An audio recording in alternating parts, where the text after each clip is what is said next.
thriving. If you didn't have any problems, that would be bad. All right. So what I'm doing is I'm heating up the burning that acrylic so that this stuff attaches better. So I'm putting a wax base coat. So now when I hook this up, this stuff will stick better. There you go. And I'll set it all on fire and kind of melt it into place. There you go.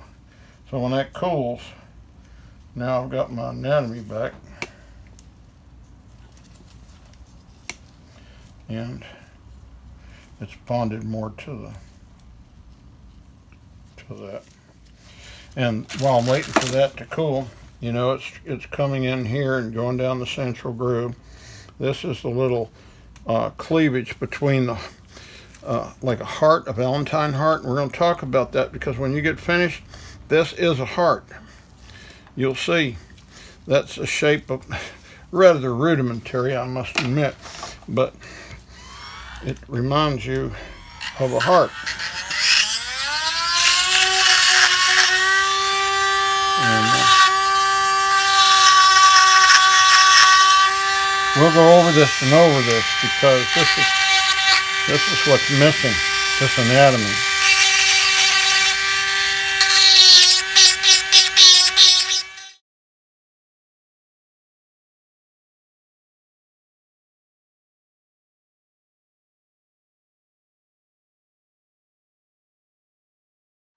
What you hopefully take away from this is you need a lab.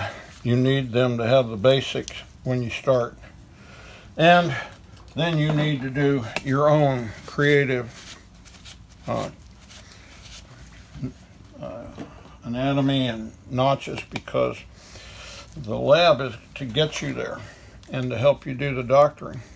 But you in the end can't turn this over to your lab man, or Jim would still have the high blood pressure because that notch has to be put in based on what you're finding and seeing in the mouth and how they're responding. That takes a dentist, not a lab man. We each have our place. I can't do what Joan's doing right now. I can't film, I can't type on my computer. I can't do anything other than this.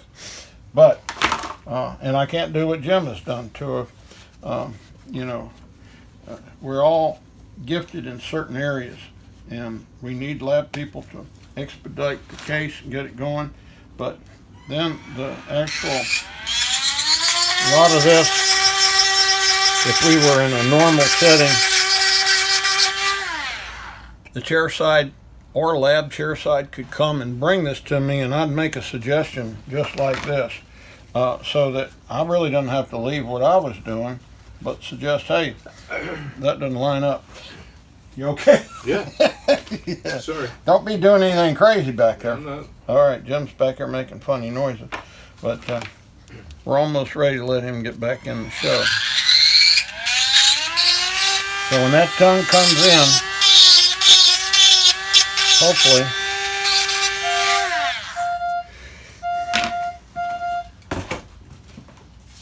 It sounded like SOS. well, it did, didn't it? No wonder Jim was making noises. No, everything's looking good so far.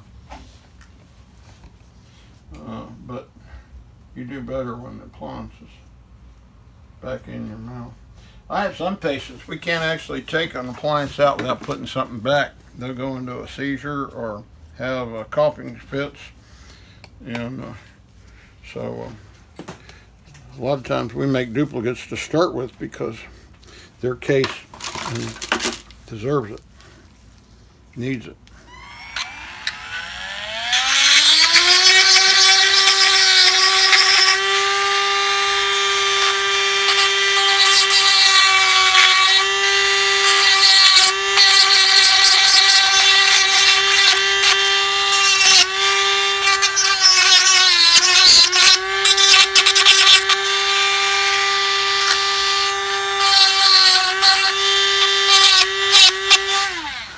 All All right, let's get the soda.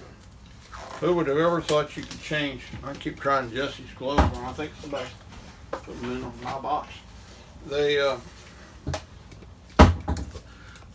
all demonstrating that as you fiddle with the architecture and the contours, eventually you'll hit a spot that stays. And that's the greatest feeling in the world. It's like catching that big largemouth bass.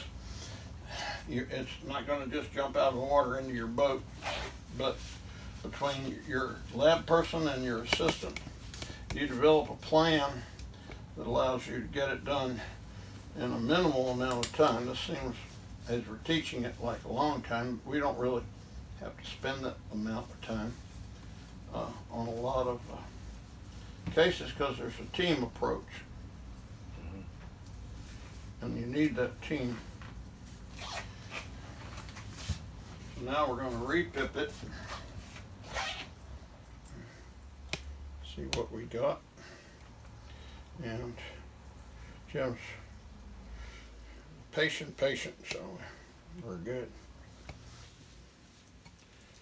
So this pip I put on with my finger. Some people put on with a Q-tip. It could take hours sometimes brushing it on. I just glob it on and get it thick enough so it moves around. So when I'm looking at it, I can read which way the tongue is moving. I do my marks this way after I get enough of it on there so that when the tongue comes forth, I can see the change. All right.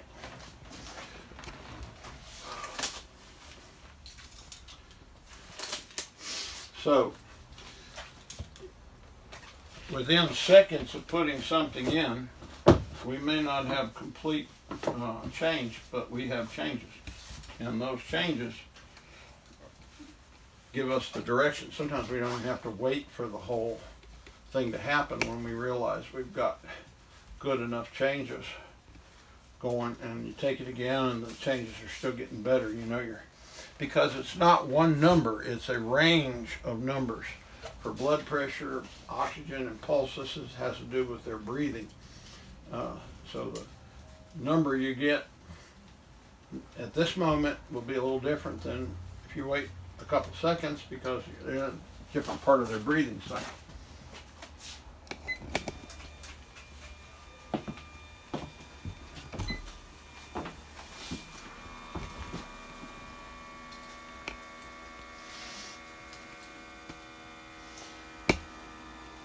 This moves a lot faster if you put the cup around the neck, but we don't do that. None of this is set in concrete. 130/74. It's probably a trend, downward trend, and good. I also notice his pulse is down and his oxygen is not going down as soon as I say it will, but no, it looks like it's going to stay there. Say Mississippi. Mississippi. 66. 66. Church. Lucky Lucy. Lucky Lucy. Lady Liberty. Lady Liberty. 33. 33. All right, I'm going to step over there and take it out. Just see what preliminary obstruct.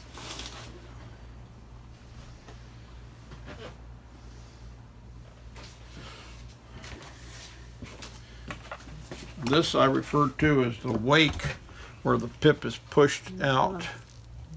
You can see the pip is like the wake behind a boat. This probably needs to be cut down a little bit. It's showing through. But the rest of the marks look good. And he had some engagement in the front. So other than just lowering this bicuspid that I was trying to create,